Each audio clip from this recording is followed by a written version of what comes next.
Antonio Salieri adalah seorang komponis Italia sekaligus dirigen dan pimpinan orkestra Kekaisaran Austria pada waktu itu.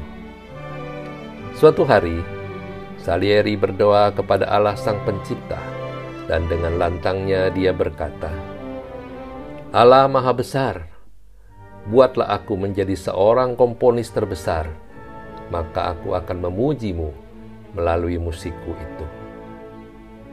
Buatlah karya-karyaku menjadi terkenal, dan buatlah aku juga menjadi orang yang terkenal di seluruh dunia, sehingga setelah aku meninggal, orang-orang di dunia akan tetap mengenang dan mengingat akan namaku.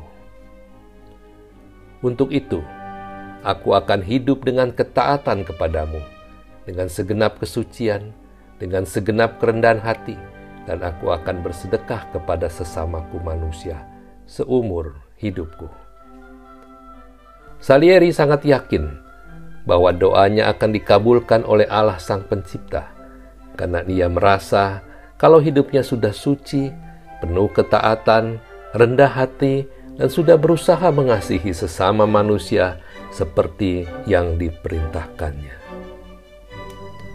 Pada kenyataannya, muncullah Mozart yang menjadi sangat terkenal dengan kejeniusan musiknya. Hal ini telah menyebabkan Salieri sangat kecewa kepada Allah Sang Pencipta karena ia tidak pernah memperhitungkan sebelumnya. Maka dia pun kembali berdoa untuk protes kepada Allah Sang Pencipta. Katanya, "Mengapa harus Mozart yang Engkau munculkan? Kenapa bukan aku, ya Allah?" tanya Salieri. "Bukankah selama ini aku sudah berkorban dengan cara menuruti semua perintah-perintahmu? Mengapa Engkau tidak mau mendengarkan doaku? Malah sebaliknya Engkau menampilkan orang lain untuk mengisi posisi yang aku impikan selama ini. Mulai saat ini, aku tidak mau lagi taat dan menyembah kepadamu," teriak Salieri kepada Allah Sang Pencipta dengan perasaan geram bercampur kekecewaan yang begitu mendalam. Dengan cara yang sama, orang-orang yang mengaku beragama pada umumnya memiliki kehidupan yang terlihat sangat bermoral, taat, dan berkesucian karena berpikir bisa mengontrol Allah Sang Pencipta, sebab seakan-akan Allah telah berhutang atas segala ketaatan, kesucian, dan moralitas yang selama ini mereka lakukan. Namun sesungguhnya mereka melakukan semua perbuatan baik, sebenarnya hanya ingin menaikkan harga diri dan kehormatan diri mereka sendiri di hadapan manusia, bukan untuk kehormatan dan kepentingan Allah Sang Pencipta.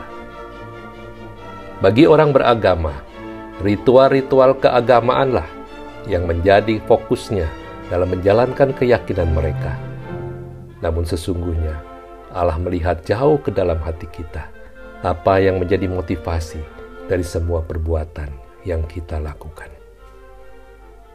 Inilah penyebab kegagalan keselamatan manusia selama ini, mengikuti semua hukum Taurat yang Allah berikan, sehingga Allah menyerahkan Tuhan Yesus untuk mati sebagai korban penebus dosa manusia, supaya siapa yang percaya kepadanya diselamatkan dan beroleh hidup yang kekal.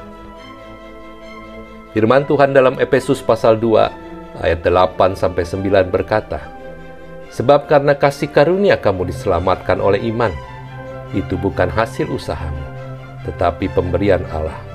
Itu bukan hasil pekerjaanmu, jangan ada orang yang memegahkan diri." Saudara, mari kita sambut kasih karunia keselamatan ini dengan iman dan dengan percaya sepenuh hati. Amin.